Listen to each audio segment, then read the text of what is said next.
if you have been paying attention, we've been doing a couple visits on campus with at 84 feet with Cady and Cap. Let's see, we've gone through Siena head coach Terry Prim.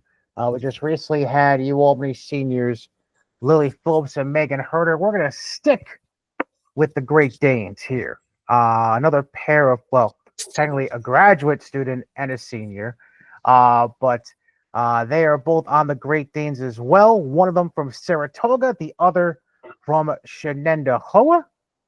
I'd, of course, be talking about Abby Ray and Bella Stuart. Ladies, I know it's an interesting wake-up call to have at 9 a.m. on a Wednesday morning, but good morning. How are you doing? Good. How are you? Good. How are you? Doing well, doing well. First things first, we are recording this on the morning of the Dartmouth game, November 13th. Everything goes smooth with the travels into town last night. Everything's all good? Yeah, pretty smooth all the way up to New Hampshire. Does it feel kind of weird? I know it's not the same spot in New Hampshire. It's like an hour away, but is it kind of weird, Bella, when you came in, you're like, oh, yeah, New Hampshire. Yeah, I know a little bit about that. It's all good. A little bit. I never stayed the night here, but I know good about like the places around here. Let's go back to high school a little bit first off, and let's start with we'll start with Abby on this one, because you also played soccer while in high school. Was that just, you just balanced the two sports like as a kid the whole time, or did like one kind of pop up after the other? Yeah, I always played both of them at the same time. It made it definitely really hard for my parents to keep track of all my things. But yeah, I just played them growing up pretty much the same time. I started them at the same time, and then basketball kind of took over as I got older. And you ended up playing, like I mentioned, at Saratoga High, and we'll touch on that in a little bit. But you also played City Rocks for AAU with I'd say a pretty decent team. It was you, the two Herder sisters, Megan and Jillian, and then Olivia Olson, who is now playing at Providence. No big deal, just four Division I talents all on the same AAU team from little old Albany, New York. Right. Was there ever a point where you all were just kind of like, no, this isn't weird, but it was just like, it's not very often you see that much talent on the same team, especially around here. It's just, kind of a good thing to have around here, but just it seemed like kind of out of nowhere. But at the same time, when you look at the way things have developed, I mean, it shouldn't really shock anyone if you really thought about it back then. Yeah, I mean, I feel like growing up with those girls, like we just pushed each other so hard all the time. So I think that, we all made each other better. So maybe having all these people that are just like such hard workers and just wanted it so bad, I think maybe like we might have pushed each other a little bit to get to where we were. But I think it was great having those people by my side, and just like having Liv Olson, you'd learn how to score somehow over her. But yeah, just it was kind of out of the blue. But I would say that we pushed each other to get to where we were. And then Bella, for you on the AAU side, you played for Havoc, which I think is just celebrating 10 years or something like that this year. And you were like, I feel like you were like the start of a whole new, a really good era of keeping the trajectory going forward. Because obviously you and the Phillips sisters were there, and then it's just kept going up from there. I know last year they had I think it was close to a dozen different athletes signed to different schools around the area. Talk a little bit about your time with the Havoc and in particular your relationship with the Phillips sisters back then and how it's developed to now. Yeah. Well, like you said, it's like their 10th anniversary, which is kind of crazy because I was on one of their first teams when Terrence only had literally 2 teams. So it kind of like aged me right there. But no, my experience with Havoc was amazing. I got the opportunities that you never would have think, like coming out of like a little Albany town with a bunch of girls from like Lily and Sophie they like show cows. And like you took people who were showing cows and played on a basketball court and like did really good and got these opportunities in front of coaches. And yeah, it's just I'm so thankful for that opportunity. It was so fun getting to play with Lily and Sophie. It definitely at first was kind of hard because we had to tell them by their headbands. But then like after a season, you kind of got used to it and you're like, okay, we know which one is one. And we would even switch up their names. Like we just had like funny names for them sometimes. And just coming back and playing with Lily and then playing against Sophie. Well, I didn't play, but like seeing them play, it's just kind of like a full circle moment for us three, I think. I feel like I neglected people when I had Lily on. Because it was been a running joke the two times that myself and Cap have interviewed Greenwich players about the Washington County Fair and how everybody's either showing farm animals or working the fair. They showed animals too. I didn't even know this. Oh yeah. Oh yeah. Yeah, they showed animals. I think it was at the Washington County Fair. It was them two, Logan, who showed cows, and then you had Belle Cramble, who's from like Boonville, which is in the middle of nowhere, and she has a pot-belly pig as a pet. And then you have Kelsey from Avo Park, Kelsey Wood. So we were on like the only two that were really from like, I guess, urban area. Urban area.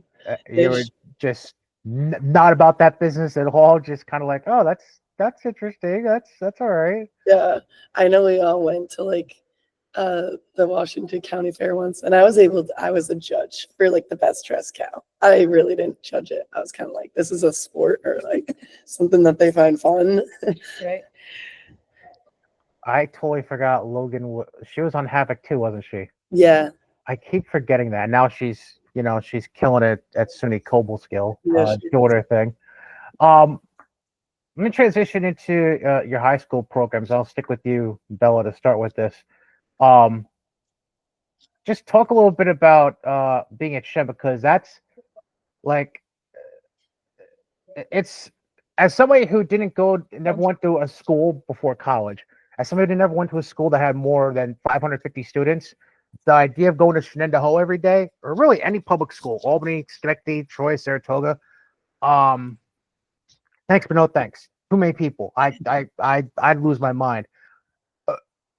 Not just the student body, but Shenandoah, because of that, like there's so much depth for sports that they can just kind of pick and choose from. Especially basketball, it's wild. I remember just from coaching AAU for a few years for Sparks. Talk a bit about the competition that kind of bred from within, and how that helped make you better, not just by having Jillian and Megan on the team, but I mean, especially during that time, such talent coming through that Shenandoah school. Yeah. So like with the depth of people, we had so many people to choose from. Like we would have a really strong, like even lower teams like JV, and our freshman team would be so strong because we can't bring everyone up. Like at a smaller school, which you can put 8th graders on a varsity team, we would barely have that. Like you would see an 8th grader on the varsity team. So it's kind of like, I don't even know how to describe it because it was so difficult to like play in, and like you really had to like your AAU, I always took as like preparing me for high school season 2. So like during that summer, like it was a good push to play against other like my AAU teammates, because they were like the best at their school. So I was like, okay, maybe they can help me like get to where I want to be, and like so on and so forth. And so yeah, it was definitely like harder to get like up on a varsity team at Shen. But like when you work your way up and then you eventually get on there, like you were just a dominant force, right? Yeah. Yeah. And for Abby, I mean, you got to play with a fellow D1 talent in Dolly Cairns, who spent 3 years at URI and now, or 2 years, 3 years, I don't know, 2 years I think it was at URI, and now is spending her second year at Florida Gulf Coast. And then you also had a young Tosh Chudy at the time. She was a freshman when you were, so she was 2 years behind you. Mhm. But the interesting dynamic there is that Tosh was playing for her mother. How was that whole dynamic just in general? Just the fact that, one of the players that happened to be one of the top 3 players in the rotation for you guys.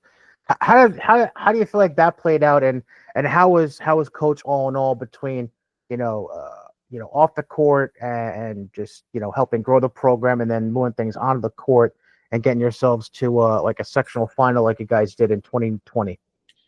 Yeah, I mean, I feel like my whole life I've played with people whose parents were the coach. Like if you just look back at like Megan and Jill, their dad was my AAU coach, and I think a lot of people, it can go either way. They could either treat them differently or treat them the same. And I think both the coaches that I've had, they've definitely took the route of treating them the same as everyone else. Even like Mr. Herder, like no favoritism there, like definitely not. And Coach Chudy, she definitely like worked Tosh really hard, and I think that we all kind of respected the fact that Tosh did work hard. So it was a good dynamic. I think that definitely having her so young around people like Dolly and I, honestly, it kind of helped her grow a little bit, just because she got to look up to people who were kind of going to be in the same boat as her, or where she wanted to be. So I think having Dolly, especially, as like a senior guard who's definitely going to go high D1 or, A10 level, helped Tosh a lot. But I would say that, the dynamic was pretty fair at both the places that I had coaches as the parents. And Tosh, now, if I remember correctly, Division II Lafayette, if I remember correctly, is where she's at. I think they're D1. Oh, they're D1 now? Yes. Oh, wow. See, Yeah. stuff changes so much. I forget. We got I know. Sacred Heart changing conferences. Merrimack's D1 now. I don't. I lose track sometimes. Yeah. And don't worry, we'll get to Tom Senior. We're gonna get to that topic in a little bit.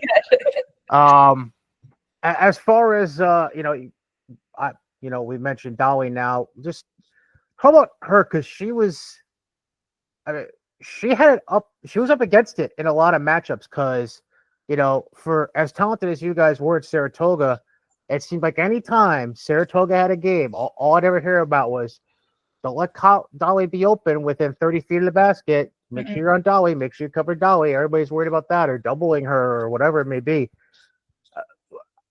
How was there ever a moment where you were just like kind of amazed at all what she was able to do, especially like in her senior year when she was really the focus of opposing teams and just still able to, drop 20 like without breaking a sweat and getting the team to, helping get the team get those W's and keep on going. Yeah, I mean, she was so talented, and I think that people really look past like her facilitating, because she did so much other than score, and I think that's why teams had such a issue guarding her. Was like, if she couldn't score, then she was going to find someone like wide open. So I think that just having her on our team as the focus was like easy for her. She thought like if she was the focus, she drew 2 people, she could easily drop past. I think that that's something that she really focused on senior year too. But I mean, she's gonna get 20. Like you have to just limit her to 20. I think, especially senior year. Like if she scored 20, you might have done your job well. But yeah, I mean, I think that she really handled it well, being the focus, and I think that she helped us all grow a little bit that year too. Just having us be a little bit more helpful to her in games. Now, Bella, I have to bring up your old Shenandoah head coach, because I've always found it hilarious how, let's just say, how should I put this? He loves being early. I'll put it that way. He's very prompt in that if your game's at 6, he's there at 1:30 to watch the 3 games beforehand, it feels like. And he's a creature of habit. He's early for everything, and apparently he loves spreading the word about West End bagels. Yeah. Like, talk a little bit about Coach because he's cut from a different cloth. It feels like I've grown to really admire him. What was he like on and off the court to deal with while you were at Shenandoah? Um, that's funny. Yeah, definitely is always early. Like him as a person, to sum it up, is like he would be at school at like 6 a.m. if you wanted to get extra shots before school, while still having two kids and a wife at home that he left early for, and then gets home late because of practice. It's like, to sum him up, he's like a very selfless person, and as a coach, he would get on us like 100%. We wouldn't have had all the success we had if he didn't get on us. But at the end of the day, we were all family, and he held us to a standard of playing that got our success to where it was. And he developed us. Like he worked with the younger, he works with like the younger high schoolers, and then like some up until they like are on varsity and with him playing for him. And then he'll be a little like nicer as you're younger, but then you get on the team. He's like, all right, now you're on this team, and now I'm gonna whip you into shape. This is the standard, and we got to live up to it. Now, I was able to get Megan's perspective on this, as well as Lily's, because even though she went to different schools, she had the same type of unfortunate circumstance come up, and that was the way that things ended in that 1920 season. You both faced each other in the AA sectional final. Shenandoah, sorry, Abby, Shenandoah came out on top by 4 points. And then all of a sudden, like less than a week later, everything shuts down. No regional finals, no state tournament. And I know Coach refers to that to this day as one of the finest teams he ever had at Shenandoah. When you look back at that, because now it's, 4.5 years later, do you still kind of feel, I don't know if robbed is really the right word, but do you feel like, you guys had that legitimate chance at winning a state title, much like how I know Lily and Sophie, they were going for back-to-back state titles that year, and it was practically the same squad, and everybody was talking about back-to-back for them. Do you kind of feel the same way in a regard because of how deep that team was and how much talent was there and how you guys just, it seemed like no matter what the challenge was, the machine just kept on rolling that year? Yeah, I still talk about it to this day. Like that ended my high school career, and to this day, I like mark my words, we would have won states that year. I say it all the time. I say it to everyone. That team was just like even a little bit different than the 2019 year. Like we were a little bit smaller, as I literally would take the jump, but the amount of like heart we had and the amount of like belief we all had about the people on the court, like we were going to win and nothing was going to stop us from winning that state title other than a pandemic, I guess, that really popped out of nowhere. So yeah, I have a lot of I wouldn't like not regrets, but like a lot of kind of sour towards what happened, because we definitely would have won states that year.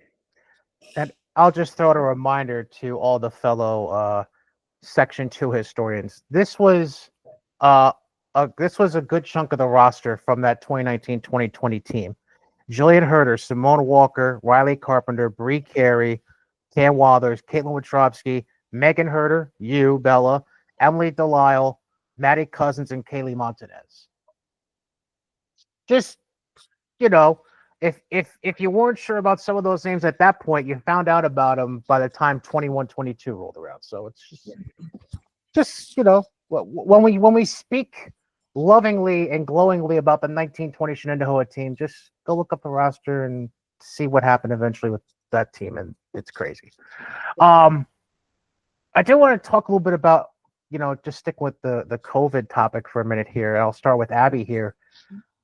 I mean, that robbed you of a whole AAU season after your junior year of playing school ball. And depending on what school you went to, whether you played an extremely shortened season, or you played not at all, depending on the status within your specific county for your senior year.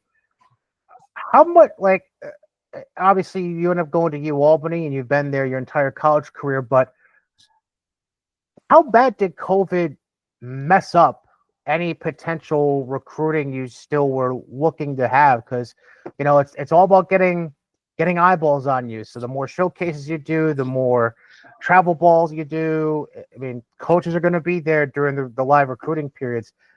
How much did that have an impact on you as far as things were concerned from that perspective? Yeah, I think that it really had an impact on me specifically, but also like so many other people. I think that not having that AAU season just kind of like put a ceiling on you as far as to where you could like actually go or who you could see you. And I think that really affected me into my senior year. Just because, after COVID had happened, a lot of people just started to commit to the places that they already had like offers from. So then, it ruined some chances for other people to get looks from those schools. So I think that at first it looked a little bit like it hit you like, oh my gosh, like this is a little bit like is real, like people are really just like committing and, you can't get as many looks. But then I think having like people had already seen me and like especially like Coach Mullen who had already seen me, her just like reaching back out was one of the best things that I would say happened to me. Like just being able to like come here, be close to home, come to a program where they maybe weren't winning, they're a losing program, and then being able to like be a part of that culture change. Like that's the best thing that I could have asked for in a college program or in like a college experience, just being part of like a program who really wanted to win and being able to play for a coach that just like wants nothing more for their players than to like give them a good experience and help them win. So I think that if I think about it in hindsight, like it's the best thing that could have happened to me. But if I was talking to you in 2020, 2021, I would have been like, what the heck am I going to do? Like, what is going on? But I think that it all turned out pretty well and I'm really happy with where I am. But I know that is a lucky experience for me. And a lot of people didn't really have that. But yeah, I'm happy where I am. Yeah, I guess I never really, I guess I really never thought about that, about how it kind of forced the hand at that point. Bella, as far as you eventually landing at UNH, I'm assuming you're kind of in the same boat as well, where you know, you had already had conversations with UNH by that point, and it was just a matter of, okay, all right, if I can't get out there and do what I would have done, this is what I got on the table. I got to look at what I got in front of me now. Yeah, so by that point, it was my senior year. So I committed going into my senior year, I committed in July. So I already knew I was kind of set in stone with going to UNH at that point when COVID hit. It was kind of a matter of when am I going to go? How is it going to look? And what am I going to do because of all the quarantine we had to do, all of the testing I had to do my freshman year. We tested, I want to say like 4 times a week to be able to play in the games. And if you had so many times you would get like, not a false positive, but like if you get abnormal, they send you right to the quarantine dorms. We got sent there probably twice. And one was because of me, and I'm traumatized from it. And it was a negative, but you swab it the wrong way and it turns out abnormal. And then having to play in arenas that have no one in it, and you have to sit about 6 feet apart from your teammate with a mask on. You got to play in practice, 3-hour practice and condition with a mask on. If you could get contact trace, and you would never know going into class. You get contact trace with the people you sit with, and it was just a crazy time to play college basketball. And then especially talking about how Abby said it messed up kind of recruiting, with giving that year, my freshman year, the extra year of eligibility. It's kind of changing the recruitment down the line for the next 4 years, because we have you could have another returner come back for an extra year, which takes another scholarship spot. And that's what I get for forgetting mid-interview that you were a year ahead of Abby. Thank you for mentioning that. About your time at UNH, you ended up graduating back in May with your bachelor's degree. And on top of the extra year you got out of COVID, you also missed the entirety of the 22-23 season. Talk about the struggles, because I feel like it's two different kind of struggles. Like, yes, COVID, it's kind of out of your hands, and when you suffer an injury, it's kind of out of your hands too, as far as how quick your body heals. But what were the wavering differences at all? And did you ever get to a point when you were hurt that season where you maybe had second thoughts about trying to keep going while you were at UNH, or were you just that determined to get healed up and get back on the floor? I think any injury, like you get second thoughts about keeping going. I can tell you, like, after it was when I was trying to learn how to walk again, and I was really just, I really thought to myself, I don't even know how I'm going to get back to playing if I can't even learn how to walk. I couldn't walk right for months, and I would walk on my tippy toe, and like I would get yelled at to go heel first, and I couldn't straighten my leg. I could never bend my leg how much I wanted it to bend. And I would just sit there. I would be on the phone with my mom because I couldn't see her. I had to do like all my rehab 4 hours away from home, without my family, without people like pushing me, because like my teammates were in like their season. I didn't want to like bother them. I did have another teammate going through it, but like her being a month ahead of me, it was kind of like I wanted to chase her and be where she was in the moment, when like my body was like, okay, you're a month behind. You need to relax. So like I would say it was the beginning part of my rehab where I was like, I don't know if I can come back from this and like play at the Division I level again. And once it hit where I was like talking about like returning to run and returning to cutting and returning to jumping, like doing the little things, like it was annoying at first, and like I was like, okay, I can do this, but then I was like my mindset kind of flipped. So like, oh, like I can do this. Like I'm going to get back to where I was. And then watching how my team did that season, it was a little rough. And like we didn't end up getting into the playoffs. And it kind of like every practice, like I would like kind of get emotional because you can't do anything. Like you see your team struggling, you can't do anything, you can't help it. And yes, there's definitely like hard parts in recovery and rehab. But ultimately, I think my mindset was do whatever you can to get back on the court. It's very coincidental that we're having this conversation right now while you're getting ready to play Dartmouth later on tonight, because somebody on that team from our area just went through a very similar process.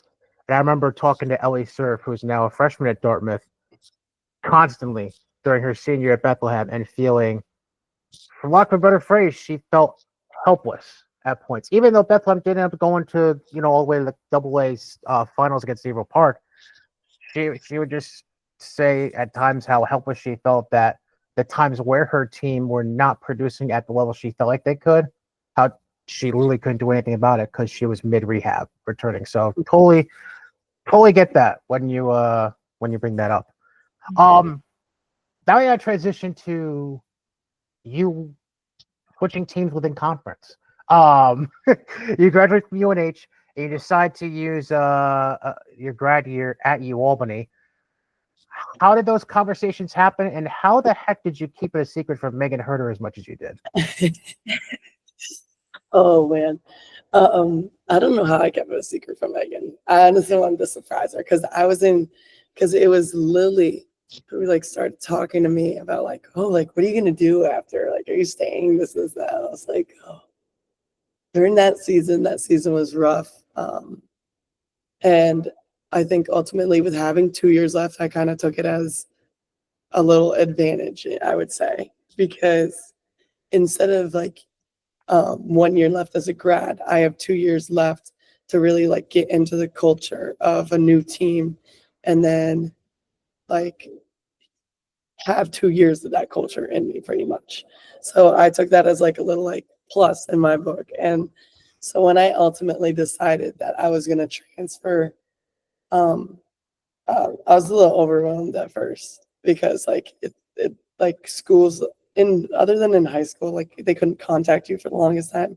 Like schools could contact you like within the minute. Like I think I got one text like probably an hour after I was in the portal, which I was like, I was overwhelmed. I was still like kind of understanding that I was in the portal and I was still filling out the paperwork for the portal. So I was like, whoa, okay. But yeah, coming back home to me was a no-brainer. I did 4 years, 4 hours away from home. And my family is a big like kind of part of me. I do everything I do on the court, everything I do as a person is always for my family. I do it for like my little sisters. They mean so much to me, like kind of paving a path, like even growing up through high school. And it sucked so much. I had to be so far away from them for their 4 years of high school. Like I was happy that I got to go home for their senior day and like surprise them. But that was kind of the biggest regret I had was not being there for them for all 4 years. So that the chance to come back, and I know Gabby went far away, but like it's different than 8 hours to the 4 hours that I have to her. Before I get Abby's input on how she found out about your transfer, quick pop quiz, Bella. Do you know what your college career high in points is and who you got it against? Oh, It's against us. I don't It think is, so. isn't it? Yes, it is. It's against against us my freshman or sophomore year when you hit all those threes. I don't. I think I had. It's not? I think I had. You're half right. It was All last right. season. It was last season? It was last season, my career high. I Last thought I hit season? my career high my sophomore year. No, you dropped 15 against UAlbany in mid-January last season. Oh, Dang, Bella. shoot. I had 26 against Binghamton my sophomore. Oh, there you Oh, 26 against Binghamton. Look at you go. We lost, so I don't really count it as a win in my book. But we came close in that game, They so did. I would give myself that. They one. did. You okay? Yeah. All right, Abby. She kept this surprise to Megan, so I can imagine you're kind of out in the dark about this as well. How did you first hear about Bella transferring, and how pleasantly surprised were you about it? I mean, yeah, I feel like I since I was roommates with Lily last year, and since we're so close, I think that since Bella was talking to Lily, I got a little bit of the inside scoop where it was like Bella's transferring. Oh my God, like she might want to come here. Like she might, and I was so happy. I was like, oh my God, thank God we don't have to play against her again. Like I did not like that. It is too hard to guard this girl when she's in the post and I have to guard her. So I was just ecstatic. I was like, let's go. No more boxing Bella out. Like she's on my side this time, finally. Like all high school, all college. Thank God we're on the same team. Now, I've got to ask you both about this because I had a little bit of fun with Lily about it because she seems to be the poster child about this, and I've came to find out exactly why because it's an NIL thing. Mm-hmm. The Hudson, man. The Hudson. It's like what's the pardon me for showing my age, but it reminds me now of the TikTok trend. In the clurb, your fam. That's just kind of it's again, for those of you who didn't see the Megan and Lily interview, it's basically a bougie 5-story like student housing complex across the street from UAlbany on Washington Ave Extension. Like, it's just I don't know how to put. Can you guys explain it for me at all? Like what it's like there? Because it's got to be a lot different than say I don't know regular dorms. Yeah. I mean, I would say that it's probably the nicest place that I'll live in for a minute. We're really blessed to be able to live there, and I think that their idea of having us promote it so much is working because I've heard from so many people like, oh, what's the Hudson? What's the Hudson? So all publicity is I guess like all press is good press. Yeah. You know, like everyone knows about it now. So they did their job very well. Yeah, they did it very well. But I also do get comments from like where like my old teammates were like, so how's the Hudson? Like so like sarcastically, but I was like, I have to do it. You guys don't understand. And it's so It works honestly, well. it's so nice. It is so nice there. So I think that there was a really great opportunity, Yeah. and I'm super happy to live there. I am. It's Yeah. really nice. It's It is so really nice. nice. It's probably the nicest thing I've lived in. Yeah. It's just kind of weird though, because I feel like, basketball players are usually, posting a bunch of hype videos and game day images and stuff like that. You look at Lily's Instagram, like 90% of it's the Hudson. So it's just, Yes, it's so artsy. it threw me off when I was doing research for these interviews. I'm like I kind of knew what the Hudson was, but like, what the hell? I don't. It's Lily doing her job. That is what it is. Okay. I gotta bring up the elephant that was brought up into the room earlier in this interview. Not an elephant. I kid. The patriarch of the Herder family. Well, let me ask this question from the unique perspective that you have, Abby. What do you prefer, Tom Herder the fan or Tom Herder the coach? Oh, I would say I really loved him as a coach, and I'm so glad that I had him as a coach because he really is the person that shaped my entire basketball experience and like the person I am and the player I am. But I would say I really like him as a fan. I think that he has some unique perspectives, especially in college, and I think that he's way more positive as a fan than he is as a coach. So sometimes talking to him after, I'm like, this is so nice. And Bella, I'm sure that the official's like, oh, good, he's 50 feet further away than he would be as a coach. Yeah. Right. Yeah, I heard he was it the Rhode Island game? I don't remember. It had to be the Rhode Island game. He was getting on somebody's case pretty hard Friday night. So yeah. Okay. If you were officiating the game Friday night, yeah, just reach out to me. We'll talk about it. It's what he does. He's got to get on the refs if they're going to make, questionable calls. So I don't blame him. Now, speaking of social media, I'm making myself feel 15 years younger bringing up social media as much as I am right now. I got to bring up something specific about TikTok again. Bella Stuart. Can you explain the nature of this relationship between you and Kayla Cooper? It's like if it was dudes, they'd call it a bromance. From the looks of it, at least on TikTok, because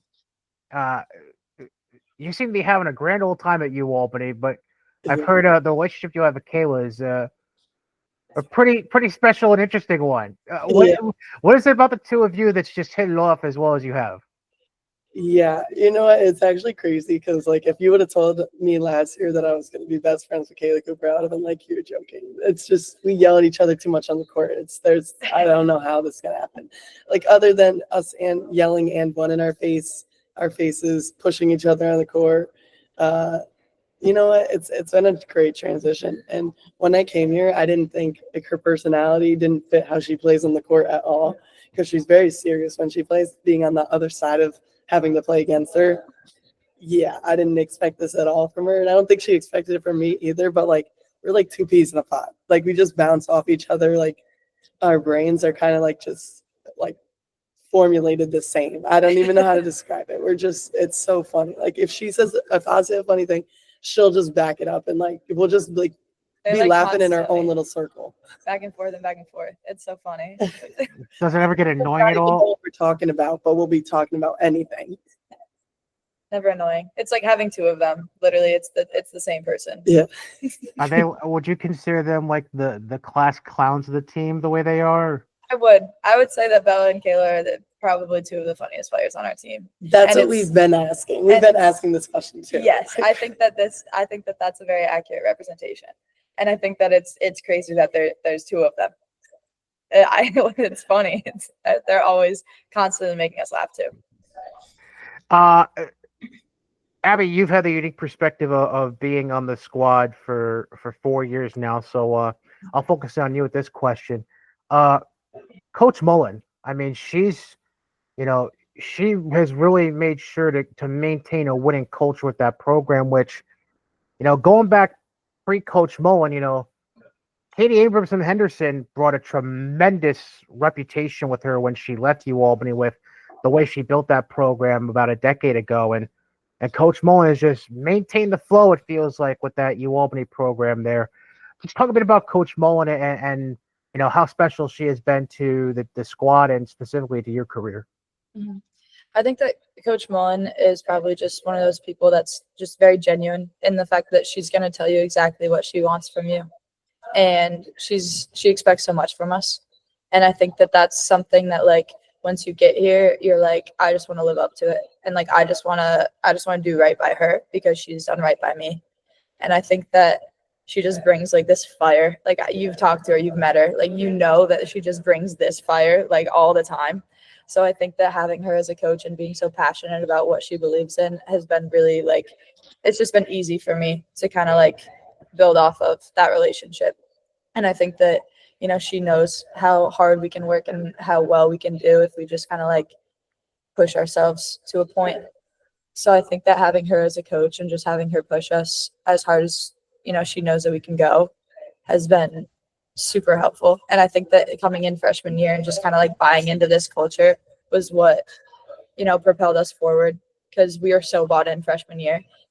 And then like being able to just carry that over year by year and like bringing new people in like Bella, or like last year, Megan, just like bringing them along with the culture that I already know and I already learned, and just like trying to teach them the way that I think that Coach Mullen would want, or what we need out of every person. I think that it's been really an easy process for everyone to just kind of like agree to be bought in. Mhm. So I think having Coach Mullen just kind of establish that culture, just it propelled us forward. And I think that she's a winner. Like, I don't know, Yeah. like there's no other way to put it as than like she wants to win so badly.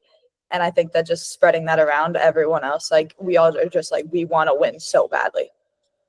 Has there been a point where she got so intense, in a good way, obviously, when I ask this, where she got so intense where like a player or an assistant coach had to kind of like hold her back a little bit before she got either a warning or a tech or anything like that? Because, I like you mean, said, she's going for it. Like there's no second guessing where her motivations are. no, I would say that she's definitely, she gets into it, but I think that so do all our coaches. I think everyone just wants to win so badly that we're so excited and we're so fiery. But I think, every once in a while, one of our assistant coaches has to be like, wait, like you can't get a tech right now. Like, but I think that that's all, that's just basketball. And I think that every coach has that, around there. Okay. Before we wrap things up, I have a mystery quote for each of you from somebody in your past or present. I'll start with Abby on this one. I'm going to read the quote. You tell me who you think it's by, and then I'll let you know who it is, okay? Okay. All right. For Abby. Quote, Abby is the epitome of someone you don't want to play against but want on your team. She does all the little things and does anything she can to help her team win. The Bella. Nope. Is Yeah. it? Okay, let me think. I'll give you one more guess. Okay, is it Shen? No. Is it someone from Shen? Actually, wait. Yes, it is someone from Shen. Yes. Okay. It's not Meg. No. Okay. Is it Coach Murphy? Jillian Herder. Wow. Oh, that was a good one. Okay. Wow, big words, Joe. Right. Good job. I'm gonna text her about that. Yeah. All right.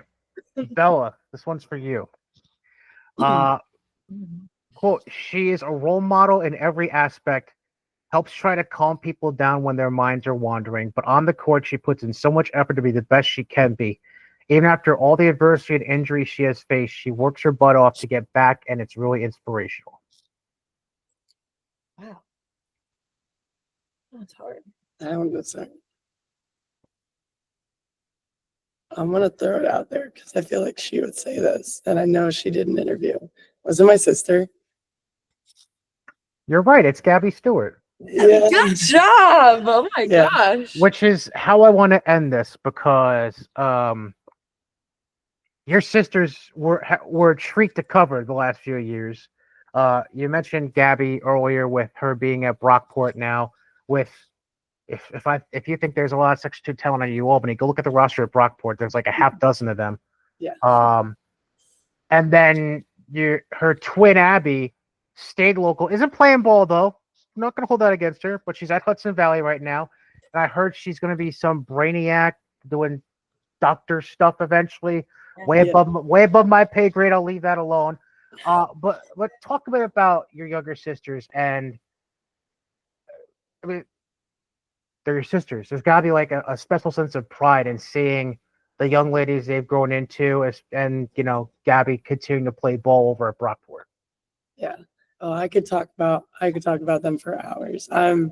As an older sister, like to see your younger sister do the what they wanted to do and see their dreams like come true. It just like it gives you a sense of like just so much like proudness in them.